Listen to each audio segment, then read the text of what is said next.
Hello and welcome to the Week 7 episode of the Pantagraph Prep Preview. I'm Assistant Sports Editor Joe Deacon as your host again. And joining me for the first time this season is veteran sports writer Randy Reinhardt. Hello and welcome to the show, Randy. Hello, Joe. Glad to be here. Yeah, thanks for coming in. All right, well, with Week 7 here, the schedule has us in store for a couple of big showdowns that could determine some conference championships.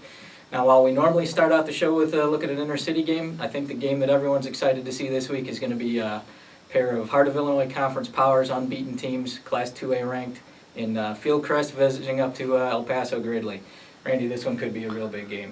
This is a really nice game shaping up. There'll be a lot of traffic going up Interstate 39 from Minunk headed toward El Paso this week. Fieldcrest has an excellent offense with Drew Barth and Grant Jokums, and a great offensive tackle in 6'5", 290 Jared Raines. I'm sure they run behind the Illinois State recruit quite a bit. Yeah, and they've got Billy Moline and Jake Griffin both having key receivers for Drew Barth. They've got the offense rolling. Over on the El Paso-Gridley side, Dustin Brown and John Meinhold have a powerful 1-2 rushing attack, and Devin Puck has got a good receiver in Tanner Benedict.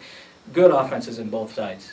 Yeah, it's a classic, what used to be the Mid-State Conference rivalry, and it's now Heart of Illinois Conference rivalry, and it'll be just as good as some of the great ones in the Mid-State of the past. Yeah, and just like as good as their offenses are, their defenses have both been really good too. I mean, Fieldcrest has outscored their opponents 317 to 42, and El Paso's outscored their foes 269 to 28. This is really shaping up to be quite a battle.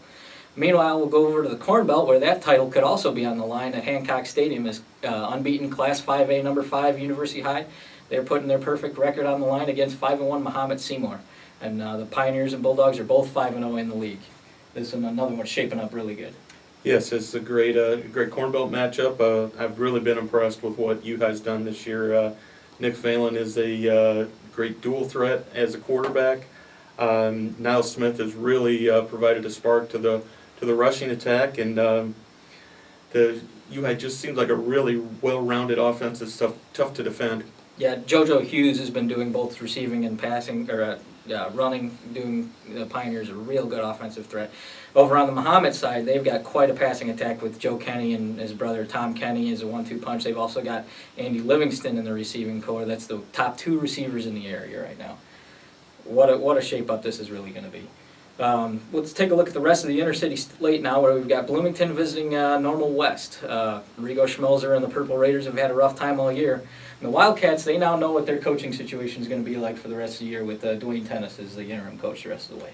Yeah, I think in a way that's a bit of a relief for the Wildcat players. I talked to one just a few days ago, and they're not happy that Darren Hess will no longer be coaching, but their situation was in such flux all year that I think that they can at least settle in and realize that they know what their coaching situation is going to be, and they can really turn their attention to playing football. And that's what they've wanted to do all year, but the last few weeks, all this controversy has really made things tough on the kids there. Over at Bloomington, as you said, Joe, they have had a rough season. The 5th loss this week assures that the Purple Raiders, the 5th loss last week, assures that the Purple Raiders will not be going back to the playoffs. And that snaps a really incredible streak that Bloomington's been able to put up. 27 straight years Bloomington has made the playoffs. That streak will end this year. Coach Rigo Schmelzer has been responsible for 21 of those years. The first 6 were under Terry McCombs. So I think we need to give Bloomington a shout out for an incredible streak, even though it is ending this year. Yeah, that's been quite an impressive run for them. You've hard to even see that matched elsewhere in the state. What a job that Rigo has done over the several years they've had there.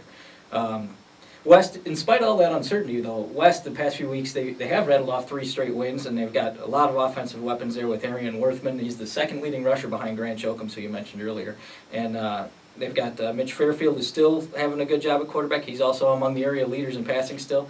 And with DeJure Forrest and Dante Ruffin, they have a ton of offensive weapons for the Wildcats. But moving also in the Big 12, Normal Community, they've got a Big 12 winning streak of 16 now, going after they beat Bloomington 42-20 last week. They're going to look to make it 5 in a row this week as they host a 1-5 Urbana team.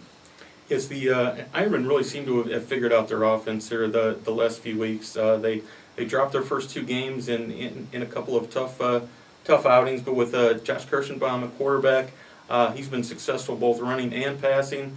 Josh is a big kid who can take the ball up the middle and be successful running the ball. And then you've got Alec Bozarth, who's a fine running back, David Boyd, Riley Rahuba, Christian Way, J.D. Villaforte have all caught at least 15 passes. So it's a really diverse offense, and Normal really seems to be figuring that out and utilizing that to its best. Yeah, and again, with kind of a favorable matchup this week, they seem to keep that roll going on. Moving back over to the Corn Belt Conference, Central Catholic really needs to bounce back from them. It's a stake-filled 6-0 homecoming loss to IVC. The Saints are headed up to Fairbury this week to meet a 1-5 Prairie Central team that lost to Mahomet. Man, Central just had so many mistakes and errors in that game. Yeah, I'm sure the Saints have really looked at their offense really hard this week, trying to figure out some things, because a lot of things went wrong last week. Obviously when you're shut out, you're not doing well in offense, but there were things that I'm sure the Saints coaches are trying to get straightened out and get turned around for the rest of the year. Yeah, that was their first shutout loss in 9 seasons, although the defense didn't give up a touchdown, so they have that to be positive about. They need to get Ryan Zitkus and Brett Segabiano back on track this week. Finally, for our closing segment this week, we're going to do something that we're going to hope to keep going for the rest of the season. We're going to take a viewer question. And Dave from Lexington wants to know if either GCMS or Leroy has an outside shot at the HOIC crown. This week, GCMS is hosting Hayworth, and Leroy faces Tri-Valley and Downs. Well, the obvious answer to that question is that either Fieldcrest or El Paso-Gridley, whoever wins this week's game, is going to have to lose, and that's going to be quite a challenge. I'm not sure that's going to happen. But both Leroy and GCMS could finish 7-1 in the conference play. The Panthers may have the better shot. They host Tremont and Ridgeview in the final 2 weeks. GCMS is going to be a little tougher. They have 2 road games, including a trip up to Fieldcrest, so that's going to be tough. But if you have a question you'd like to see answered in an upcoming episode of the Prep Preview, please email me. The email address will be on the closing credits. And as always, be sure to look on Pantagraph.com Friday night for all the scores, and pick up your Saturday Pantagraph for all our write-ups. Thanks again.